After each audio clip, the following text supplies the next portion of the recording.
Bonjour les amis, une fois de plus, bienvenue chez le jeune étudiant, c'est David Achille. Comme toujours, très content de vous retrouver pour une nouvelle vidéo.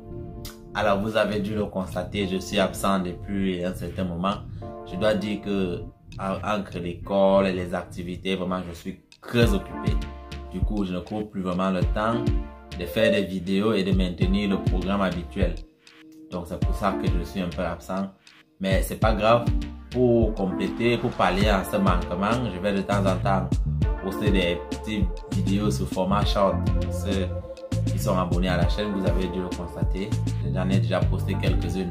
Donc, plutôt que de laisser, de ne rien poster, de temps en temps, je vais souvent poster des petites shorts comme ça, genre les activités de la vie quotidienne en Chine, comment ça se passe, l'école, les activités, bref, juste pour garder le contact quoi. Et d'ici à ce qu'on prenne les vacances, donc pendant les vacances, on va retrouver notre rythme de publication habituel, à savoir 2 vidéos par semaine. Donc, je vous remercie de votre fidélité. Alors, la vidéo d'aujourd'hui, c'est en fait pour répondre à une préoccupation, à une question qui m'a été posée plusieurs fois.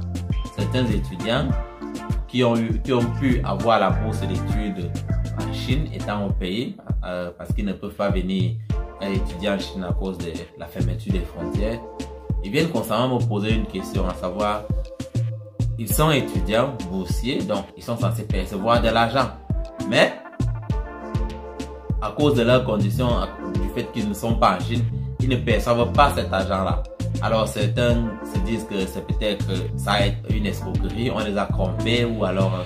bref, je viens éclaircir ce point parce que j'ai déjà répondu à 2 ou 3, mais cette question revient constamment et je suis sûr que certains d'entre vous se posent également la même question. Certains pourront tomber sur la vidéo par hasard. Donc, il faut éclairer le maximum de personnes.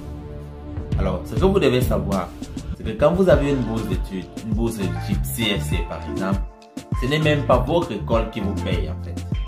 Donc, c'est l'institution CSC qui vous paye au travers de votre école. Donc, on envoie l'argent directement dans vos comptes.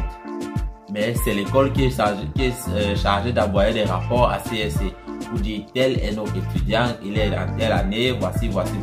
Même vos résultats scolaires sont envoyés à CSC en fait. Donc du coup, c'est le CSC, China Scholarship Council, qui vous paye.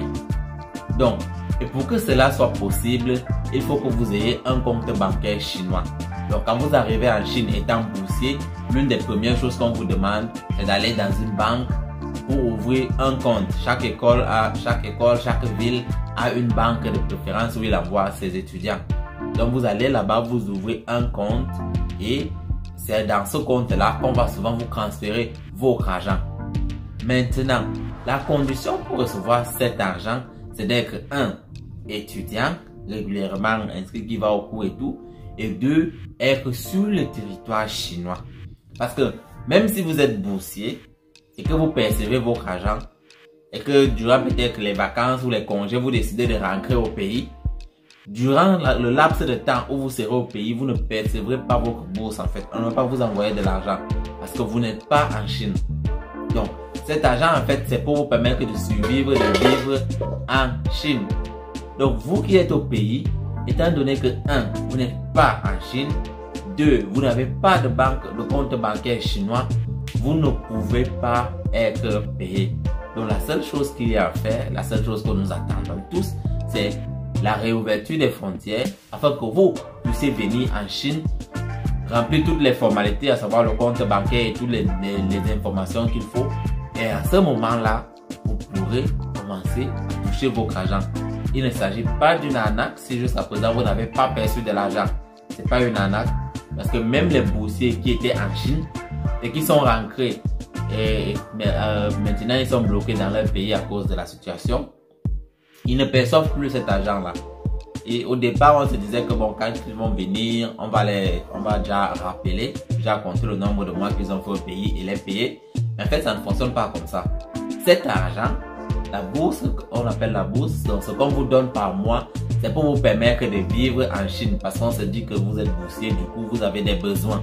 C'est pour ça qu'on vous donne cet argent-là. Donc, à partir du moment où vous sortez du territoire chinois, vous ne percevez plus cet argent. Donc, Ne pensez pas que vous vous êtes fait escroquer ou vous vous êtes fait arnaquer. C'est un peu ça. En ce qui concerne le salaire, l'argent qu'on perçoit à chaque fin du mois. Tant que vous êtes en Chine, même si vous n'êtes pas dans votre école, disons que vous avez voyagé, vous êtes à un autre endroit à la fin du mois. Du moment où vous êtes en Chine, vous recevez votre argent. Mais si vous sortez de la Chine, alors là, parce que quand vous sortez, il va falloir aviser votre école. Pour prévenir l'école que bon, je ne suis pas là, je vais partir pour les vacances, je vais faire ci, je vais faire ça.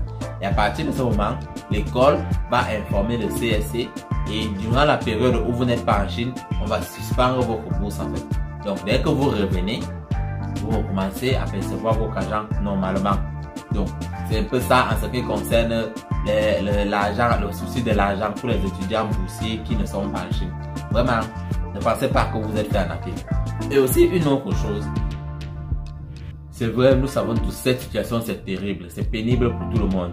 Ne vous inquiétez pas, ne pensez pas que même ceux qui sont en Chine ici, c'est facile pour nous parce que vous êtes bloqués au campus. Vous ne pouvez même pas sortir pour aller, je sais pas, au magasin acheter un truc. Récemment, il y a eu une nouvelle vague de Tonton 19, ce qui fait que ces 2 derniers jours, en fait, on a fait les cours en ligne. Parce que même pour aller en classe, ils ont dit, on n'a pas accepté qu'on aille en classe. Donc du coup, c'est pénible pour tous. Nous le savons tous. Donc, ne pensez pas que c'est facile. C'est vrai que bon, c'est un peu mieux pour nous qui sommes en Chine. Mais bref, c'est dur pour tout le monde. Du coup, vous qui faites les cours en ligne, assurez-vous de rester constamment en contact avec vos enseignants, les superviseurs, ceux qui sont chargés de prendre soin de vous. Restez en contact avec eux, donnez constamment de vos nouvelles. Ça permet aux enseignants de savoir en fait qui est là et qui a abandonné. Parce que quand vous faites le cours en ligne comme ça, c'est facile d'abandonner. Et dès qu'on constate que tu n'es pas là, tu as abandonné 1, 2, 3 semaines, on coupe la bourse. Donc, même si tu ne suis pas les cours, même si tu n'es... Toi, juste connecte-toi. Genre, dès que le cours en ligne est lancé, tu te connectes. Si tu veux, après, tu peux dormir. Mais, marque ta présence en fait. Donc, c'est un peu ça. Restez en contact avec vos enseignants. Donnez la situation. Ok, s'il y a même un problème, vous pouvez même directement contacter les enseignants, les professeurs pour poser les questions et tout. Ils vont vous répondre. Donc, c'est un peu ça.